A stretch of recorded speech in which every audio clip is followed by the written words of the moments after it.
Hey everybody, welcome back to the channel. Super pumped to have you here. So today we're going to have a little bit of a different video because this isn't going to be a review or really my opinion. I just want to have more of a dialogue about different shapes of wheels. So if you like Spitfire more than Bones or vice versa, it's not going to be that kind of comparison video because I'm talking about just the shapes.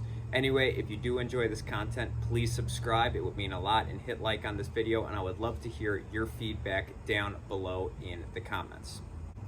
So I want to start with talking about conical wheels. So right here I have the Force conical wheel, and most people know that it's this type of shape because you want to have less of the urethane going up against the ledge, so you'll have a smoother, faster grind. And that's cool. I know a lot of brands have a conical type of wheel, and to be honest with you, I have not noticed a difference in this than compared to a classic wheel. So this one's a Force conical, this one is a Spitfire classic wheel, and you can see that there's more urethane right here that would be touching the ledge as you grind. I didn't notice a difference in speed, so maybe you did. If you did, leave it down below in the comments. But what I did notice was, since there is more room to actually roll with your wheel, more of the wheel is touching the ground. This isn't a good example because this wheel is coned terribly. But I did notice I was going over cracks and rolling smoother in general on this one. So with rolling, it was a lot smoother with the conical, but grinding and sliding, I really did not notice a difference. And that's between these two. And I also have a Spitfire. This is the tablet wheel. This is another lock-in type wheel where it's completely smooth. It's almost square looking. And this is supposed to help with just sitting on grinds when you lock into them. And similar to the other types of wheels, I did not notice any significant difference. In fact, I don't think I grinded any rails with these wheels on, where I had with these Spitfire wheels and I have with other classic shaped wheels. I don't think I really grinded any rails, so maybe it's not fair for me to say that. But on boxes, no, did not notice too much of a difference, even though this is smooth, so there's going to be less hang-ups while you touch it.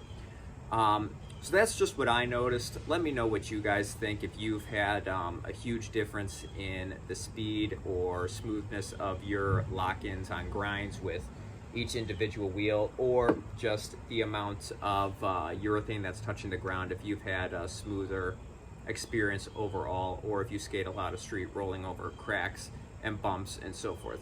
Next thing I want to talk about is sliding. So when it comes to sliding, I always thought classic wheels would be the best for sliding.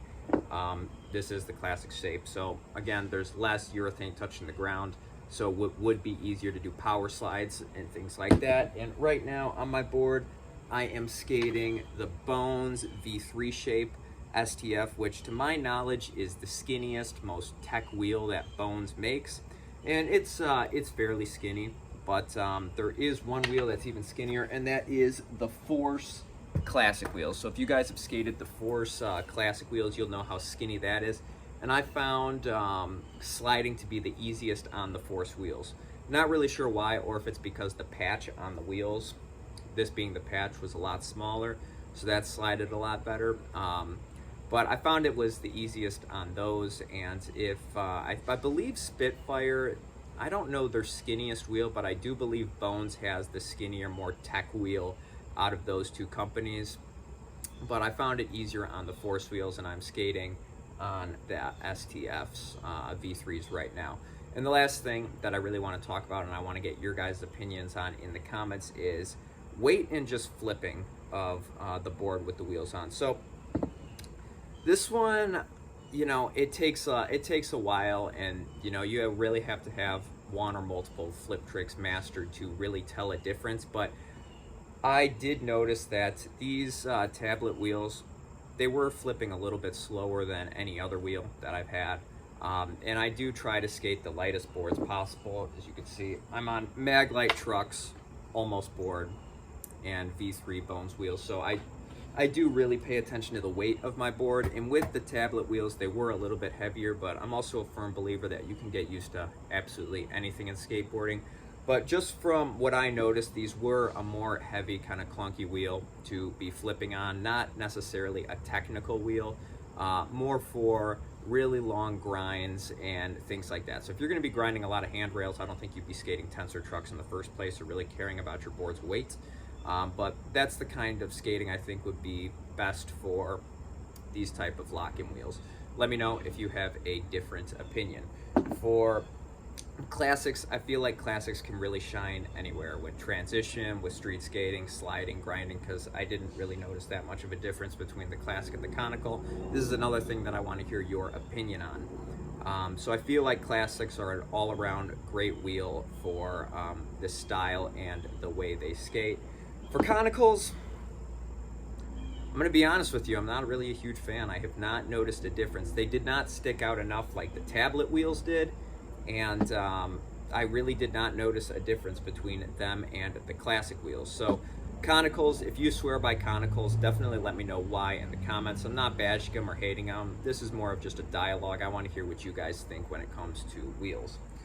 And as far as classics go, the last thing I want to say, I do want to know how skinny you do like your classic shaped wheels. So I know Spitfire Big Heads, that's a classic Formula One that is extremely skinny, so that's a really good technical wheel from my experience. The STF V3s, if you've been skating these, let me know what you think. I feel like they're very light, great for locking into grinds and flipping just fine.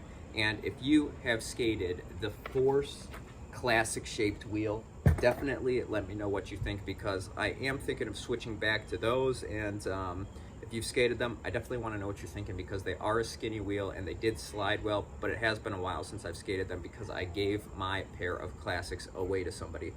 So anyway, this is just an open discussion. Let me know what you think. And if you do enjoy these skateboarding videos, skateboarding in general, and talking about skateboarding like I do, if you nerd out about skateboarding, definitely subscribe to this channel and share it with your friends. It does mean a lot. And we are also continuing with our skate support series. So if you need help with a skateboard trick, DM me on Instagram, send me some of your attempts, and I'll definitely help you out with that and make a YouTube video to tell you exactly how to land that video, because I do get a lot of questions about tricks, and I find it very difficult to kind of just explain over typing how to help people. Anyways, guys, thank you so much for watching. Stay safe, keep skating, and I will see you in the next one.